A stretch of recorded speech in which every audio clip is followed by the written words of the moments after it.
మీ ద్వారా ముఖ్యమంత్రి గారికి చేరాలని ఇది ఓపెన్ లెటర్ టు సీఎం ఇవాళ రాస్తా ఉన్నాం. ఇది ఏంది అంటే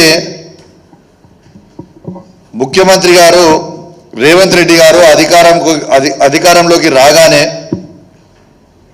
మేము పెన్షన్లు పెంచుతాం, డిసెంబర్ 4వ తారీఖుకి మేము అధికారంలోకి వస్తున్నాం, డిసెంబర్ 9వ తారీఖుకి మేము ప్రమాణ స్వీకారం చేయంగానే నేను పెన్షన్లు అన్నీ కూడా 2000 రూపాయల నుంచి 4000 రూపాయలకి పెంచుతానని,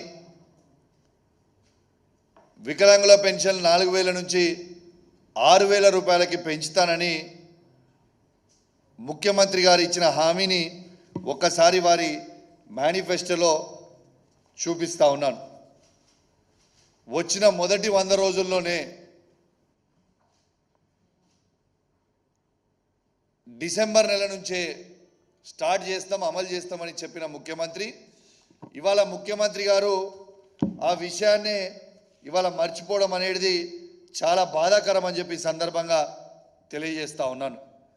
ఇవాళ తర్వాత ఇంకేమని చెప్పిండు, ఇవాళ కేసీఆర్ గారు కేవలం కుటుంబానికి ఒక్కరికి మాత్రమే పెన్షన్ ఇస్తుర్రు, మేము అవ్వకిస్తాము తాతకిస్తాము ఇంటికి 2 పెన్షన్లు ఇస్తామని చెప్పిన ముఖ్యమంత్రి గారు ఇవాళ ఎందుకు మర్చిపోయినని నేను అడుగుతా ఉన్నాను. ఇవాళ ముఖ్యమంత్రి రేవంత్ రెడ్డి గారు 2000ని 4000కి చేసే దేవునికి ఎరగ కానీ ఆ ఇచ్చే 2000 కూడా ఎగగొడతా ఉన్నాడు. ఇలా వాళ్ళు వచ్చి 6 నెలలు అవుతా ఉంది. ఈ 6 నెలల్లో 3 నెలల పెన్షన్ ఎగరగొడతారని ఎవరైనా? ఇలా 3 నెలల పెన్షన్ ఇలా ఎగరగొట్టిండు రేవంత్ రెడ్డి గారు. ఇలా వచ్చిన డిసెంబర్ నెల పెన్షన్ ఎగరగొట్టిండు. మొన్న ఏప్రిల్ అండ్ మే నెల పెన్షన్ ఎగరగొట్టిండు. ఇది నిజం కాదా? అయ్యా రేవంత్ రెడ్డి గారు, ఈ పెన్షన్ల మీద ఆధారపడి ఉన్న అవ్వాతాతలని లక్షలాది మందిని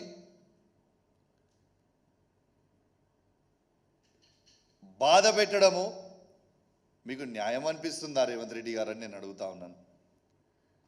ఇలా మీరు గొప్పగా చెప్పుకుంటున్నారు, ఉద్యోగస్తులకి మేము ఫస్ట్గా జీతం వేస్తున్నామని, సంతోషం. కానీ ఇలా ఫస్ట్ తారీఖు అవ్వాతాతలకి పెన్షన్ లేకపోవడం మీకు న్యాయం అనిపిస్తుందా?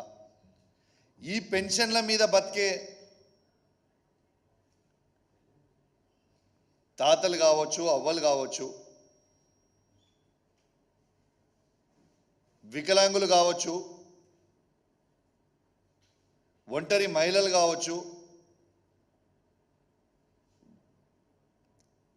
ఎయిడ్స్ పేషెంట్స్ కావచ్చు, ఫైలేరియా పేషెంట్స్ కావచ్చు, డయాలసిస్ పేషెంట్స్ కావచ్చు, బీడీ కార్మికులు కావచ్చు, చేనేత కార్మికులు కావచ్చు, గీతా కార్మికులు కావచ్చు, వీళ్ళందరూ కూడా ఈ పెన్షన్స్ మీద బతుకుతున్నారు కదా, ఈ పెన్షన్స్ మీద ఆధారపడి ఉంటారు కదా, వాళ్ళకి మీరు పెన్షన్ ఎందుకు ఇస్తలేరు అనేది ఇలా యావత్ తెలంగాణ ప్రజలకి మీరు జవాబు చెప్పాల్సిన అవసరం ఉన్నది.